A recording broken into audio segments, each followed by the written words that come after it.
does the FA Cup mean to you as a competition? A lot more this year than it does last year. I think if I can explain that to people, obviously we had Southampton away last year, and I didn't take half my team or half my squad, and I put a lot of young lads in there. That was down to the fact that we more or less got a FA Cup match every week. What the cup is about is being an underdog and drawing a bigger, stronger team than yourself, and have the challenge of doing that and the excitement of it. And I wanted to try and keep that every week, because with Blackpool getting to the Premier League, we didn't need to draw Man United in the cup. We had to play them twice. So, obviously we haven't got that this year, and that now gives us an opportunity to be not the underdog ourselves. Obviously. So I think no game, no tie so far this season has come up as exciting as this one, because of the geography of it, and because that Fleetwood, who are doing a fantastic job of climbing up the leagues with their chairman, and obviously Mick, who I know really well. They're a progressive club, and they've got us, which we probably didn't want, to be honest, but it's a brilliant scenario for them. So and a very interesting game. They're a non-league side, but they're no mugs, aren't they? There's a bit of money behind them as well.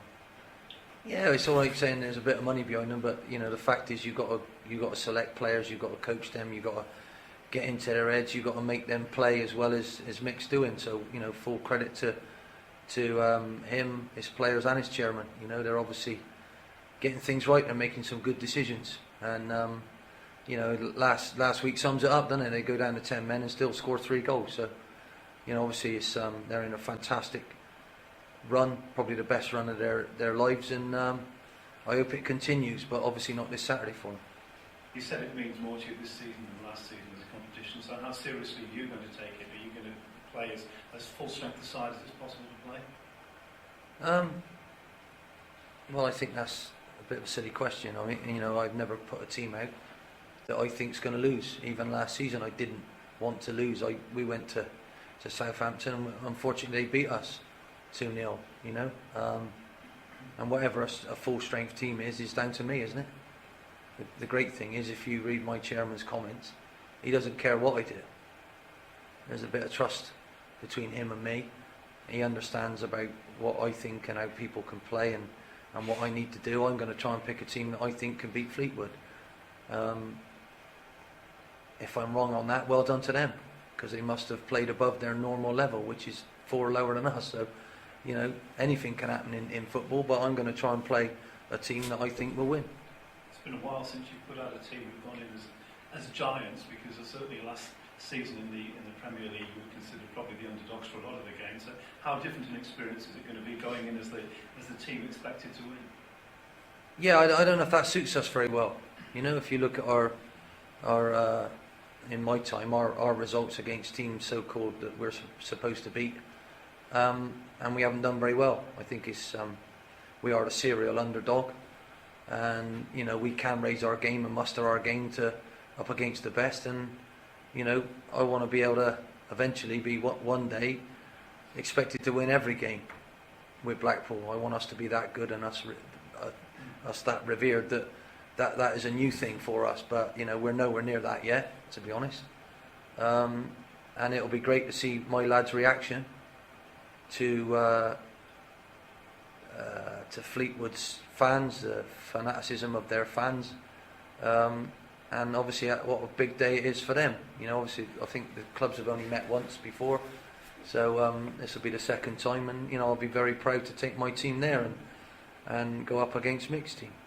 Just one final point: 3 of the FA Cup giant killers, as it were, the non-league sides, have mentors working with them this week. Mark Lawrenson's gone to Fleetwood to act as an FA Cup mentor for them. Do you think that will be a positive, a negative, or what do you think? Never heard anything like it. What does he mean by that? What's he doing? So Loro's sitting down talking to him, is he? That's good for him, isn't it? I think what they're doing is they're trying to put somebody who's a kind of an FA Cup legend in there to just tell them what it's all about. I think Mick's pretty good without him, don't you? I wouldn't belittle yourself, Mick. I think you're a fantastic motivator, mate. So we'll see. Ian, what's your record like against non-league opposition in the cup?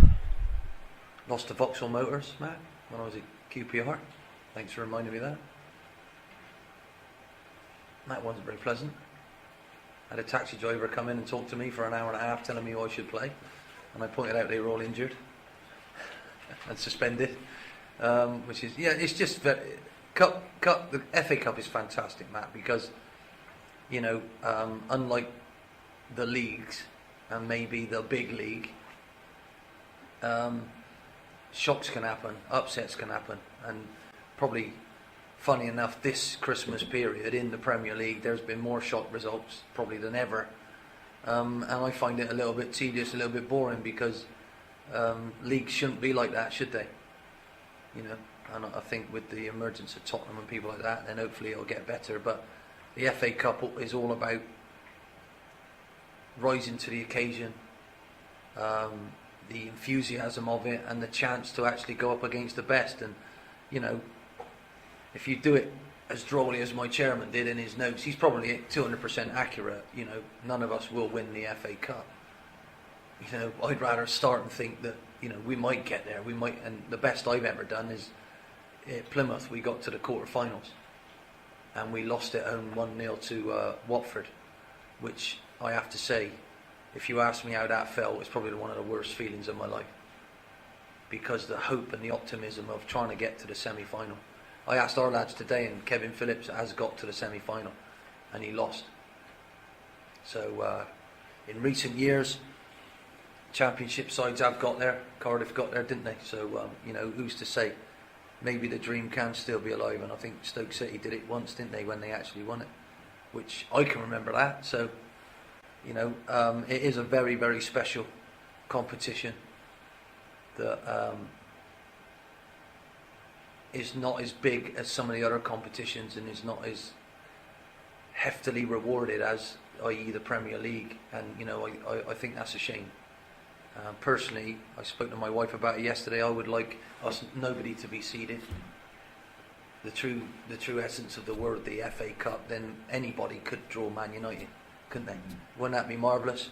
My little own club, Cabaret, wouldn't that be brilliant if they didn't have to go through 5 or 6 or 7 rounds to get, and they drew Man United? You know, it'd be a shock for all of us. But you know, I understand that you do need, and the level of games. But for me, it's a fantastic competition where anyone can win on any given day. And I remember Ronnie Radford's strike. I still remember it now.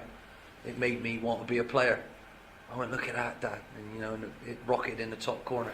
So, you know, that's what it's all about. I hope we never lose that. Last year I did, because I had that every week, and I've lost that again now. So this year I want to have enjoy that, really, and a bit of a run, and one of these teams away from home or at home. And you know, obviously it's vital for most clubs, and it would have been for this club, money wise.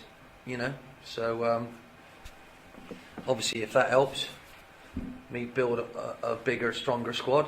But as the chairman said, it's not really like that anymore, is it, at this club? So we can try and move on and see how we get on. But it's very exciting, I have to say. Just away from the cup, FIFA have said in the last couple of weeks that they're trying to outlaw the emergency alarm system from 2014-15, I think it is. That would be a big blow to the Football League if that was passed through. Yeah, I'd like my own little chat with FIFA, to be honest. I think they're causing our game all sorts of problems. I think that is another one. We should be allowed to trade how we used to trade before, and so should the Premier League, because you never know when you're going to get any injuries. You never know how many injuries you're going to get, and it is a restriction of trade, and we should do it exactly how we did it before they interfered. So the transfer window should be abolished. It's like absolutely Christmas Eve, isn't it? You've got to rush out and get all your presents. Why leave it to that? Now we've got a month where everybody's going crazy, you know. if they actually bring that in, will be tied to what the Premier League clubs do, and I don't think people will survive. I don't think the game can cope with that. You know, we can't afford a big enough squad to actually tide ourselves through. So lots of other clubs as well. So, you know, I think they should ask us, really, and we should be allowed to adjudicate our own football in our own country without their interference and help. And for me, I think the referees could implode pretty soon. And the fourth officials. Why do we need a fourth official? I think we should have the judgment, and it should be not just goal line technology. I'm going to get right on them. I don't see these people very often, and it's really doing me in. I got sent off the other week, and it was unnecessary. The fourth official was so paranoid that I did something that he felt he was being judged all the time. You don't need that. You need, if you're going to retire the referees from where they are, sit them in a dugout and let them have the technology. You get them the technology right, with all their experience, you'll never get a decision wrong. The respect will grow. They got a job after they've had to retire because they can't run, and all the young ones will learn from them. So, you know, how simple is it? Now, we can do that already. We've got the equipment. Everybody in our stand can watch the replay of the last little bit, so we know before the referee does whether it's right or not. In the director's box at Birmingham, my wife said the other day, every director had a little image of the game going on so they can see things. Why can't the fourth official do that? We won't have any problems then. No one will get a decision wrong, because Man City's goal the other day, the third goal, that wasn't a penalty. Didn't touch him, did it? It didn't touch him. How can that be fair? That's not right. And the fourth official would have seen that. And if that's Paul Durkin and all of those who've got to retire, and those young lads will get contact with him, and then they're not under pressure, why put these lads under pressure? They're going to make mistake upon mistake upon mistake. And I'm just sick and fed up of it, to be honest. And, you know, really, why do we have to trust a bloke who's totally and utterly corrupt? He is, isn't he? Mr. Platter. Yeah, I just don't understand it. We are ready to do it, so why can't we do that? You know, surely that's just too much sense, isn't it? You know? Yeah, very well. Is that just too easy to sort out? We lose the transfer window and we got to go with them. You know what that's like, my friend. Everybody's going to be in trouble. You know? You cannot afford a big enough squad to go through from then till the end of the season. You just can't, and you need to be able to go and get what you need at certain times until the last third Thursday in, was it March? I mean, to me that's too much like common sense, isn't it, to make any sense to anyone else? Scary. Anyway. How's Chelsea after his scan? Just spoke to him as I left. He's some slight fibre, slight tear of his inguinal ring, so to speak. It might be so-called Gilmore's groin, but we got to just wait and see. There is a slight tear, so there we go.